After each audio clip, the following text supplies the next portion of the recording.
જય શ્રી કૃષ્ણ, રાધે રાધે. નમસ્કાર દર્શક મિત્રો, સ્વાગત છે તમારું સોનલ ડિવાઇન ભક્તિ ચેનલ ઉપર. મિત્રો, આપણા સનાતન ધર્મમાં વર્ષ દરમિયાન કુલ 24 એકાદશીઓ આવે છે, પરંતુ તેમાં પણ અષાઢ માસના શુક્લ પક્ષમાં આવતી દેવશયની એકાદશી, જેને દેવપોઢી કે પદ્મા એકાદશી પણ કહેવાય છે, તેનું સ્થાન સર્વોપરી છે.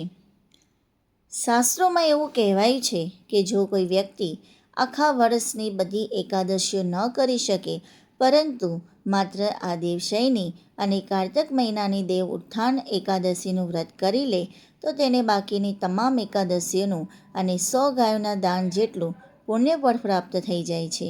તો આજે આ વિડીયોમાં આપણે જાણીશું કે કેમ આજના દિવસે ભગવાન શ્રી હરિ વિષ્ણુ 4 મહિના માટે યોગ નિંદ્રામાં પોઢે છે, રાજા મંધાતાની પ્રખ્યાત વ્રત કથા શું છે, અને ચાતુર્માસ દરમિયાન કયા નિયમોનું પાલન કરવું જોઈએ.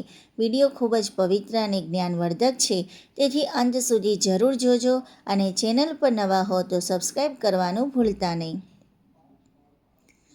મિત્રો, અષાઢ સુદ 11ના દિવસે ભગવાન શ્રી હરિ વિષ્ણુ ક્ષીરસાગરમાં 4 માસ માટે યોગ નિંદ્રામાં શયન કરવા જાય છે.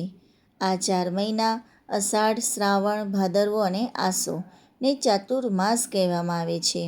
સૃષ્ટિનો કાર્યભાર જે છે, આ 4 મહિના દરમિયાન ભગવાન વિષ્ણુ નિંદ્રામાં હોવાથી સૃષ્ટિ સંચાલન અને સંહારનો કાર્યભાર દેવાધિદેવ મહાદેવ ભોલેનાથ સંભાળે છે.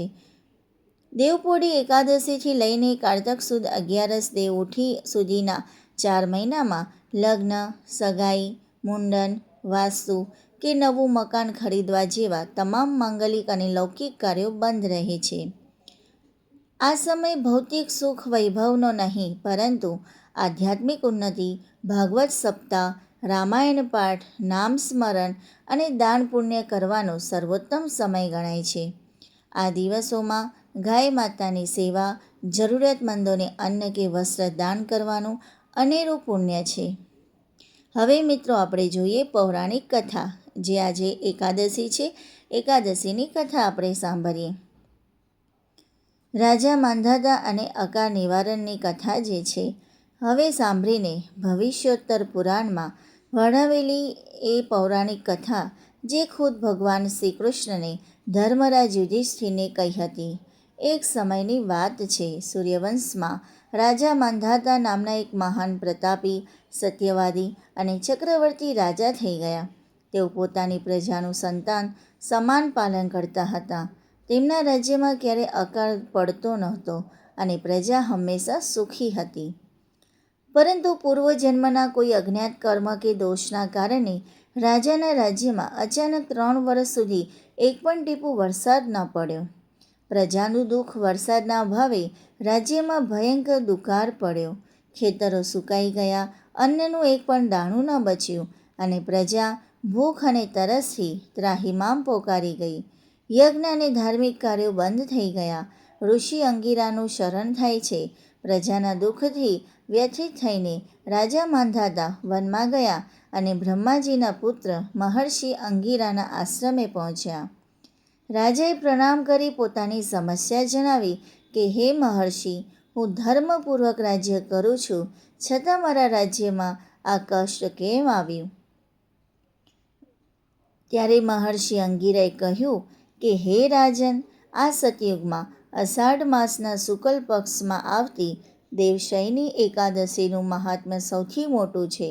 તું અને તારી પ્રજા જો આ એકાદશીનું વિધિપૂર્વક વ્રત કરો તો ચોક્કસપણે વરસાદ થશે અને દુકાળ દૂર થશે.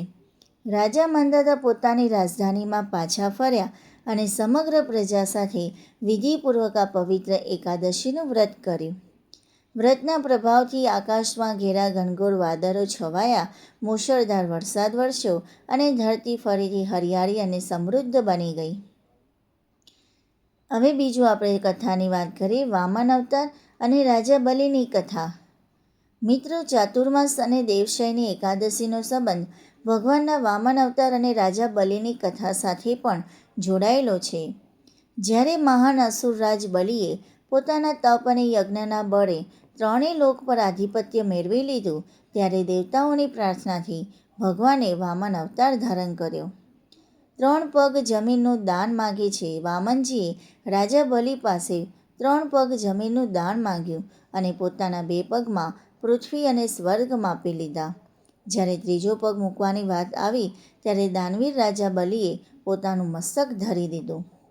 પાતાળના દ્વારપાળ બનેલા ભગવાન બલિના આ સમર્પણથી પ્રસન્ન થઈને ભગવાન શ્રીહરિએ તેમને પાતાળ લોકના રાજા બનાવ્યા અને વચન આપ્યું કે તેઓ 4 મહિના સુધી પાતાળ લોકમાં બલિના દ્વારપાળ તરીકે રહેશે. તો અહીંયા મિત્રો સમજાય છે કે જે ચાતુર્માસ દરમિયાન કેમ ભગવાન જે કહેવાય છે કે આપણે કહીએ છીએ દેવપોઢી 11, બરાબર, દેવશયની 11, તો ભગવાન જે 4 મહિના માટે પોઢી જાય છે તો એ પાતાળલોકમાં જાય છે કે બલિને જે એમને વચન આપેલું હોય છે કે 4 મહિના સુધી પાતાળલોકમાં બલિના દ્વારપાળ તરીકે રહેશે. તો એ રીતે ભગવાન જે છે 4 માસ દરમિયાન ત્યાં જાય છે પાતાળલોકમાં. આ તરફ વૈકુંઠમાં લક્ષ્મીજી ચિંતિત થયા કે મારા સ્વામી ક્યાં ગયા. ત્યારે માતા લક્ષ્મીએ વૃદ્ધા સ્ત્રીનું રૂપ ધારણ કરીને પાતાળલોકમાં જઈને રાજા બલિને રક્ષાસૂત્ર બાંધી એટલે કે રાખડી બાંધી. ભગવાને પ્રસન્ન થઈને માતા લક્ષ્મીને કહ્યું કે હું આ 4 મહિના પાતાળમાં અને બાકીના મહિના ક્ષીરસાગરમાં નિવાસ કરું છું. આ રીતે આ કથા આપણને નિસ્વાર્થ ભક્તિ અને વચન પાલનનો સંદેશ આપે છે. તેથી મિત્રો, ચાતુર્માસના 4 મહિના દરમિયાન મન, વાણી અને કર્મથી પવિત્ર રહીને ભગવાન શ્રી વિષ્ણુનું સ્મરણ કરવું જોઈએ.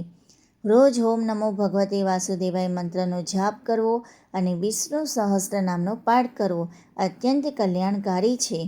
ચાલો આપણે પણ આ પવિત્ર દેવશયની એકાદશીના દિવસે ભગવાન શ્રી હરિ અને લક્ષ્મીજીની આરાધના કરી આપણા જીવનને ધન્ય બનાવીએ. બોલે ભગવાન શ્રી લક્ષ્મીનારાયણ દેવ કી જય, વામન ભગવાન કી જય.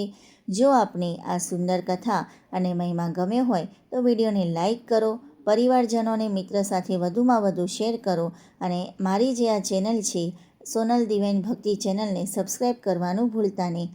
અને મિત્રો, સરસ મજાનું ચાતુર્માસ દરમિયાન હવે લાઈવ પણ રહેશે. લાઈવ આપણે સત્સંગ કરીશું કે જેમાં ભગવદ્ ગીતાના જે પાઠ હોય છે એનું રોજે એક અધ્યાયનો આપણે કરીશું. એ રીતે સરસ મજાના લાઈવમાં સત્સંગ અને મંત્ર જાપને બધું આપણે કરતા રહીશું. તો ચેનલ ઉપર જો તમે નવા હો તો ચેનલને અત્યારે સબસ્ક્રાઈબ કરી લો, બેલ આઇકન ક્લિક કરો જેથી તમને નોટિફિકેશન મળતી રહે. આપ સૌને જય શ્રી કૃષ્ણ. રાધે રાધે.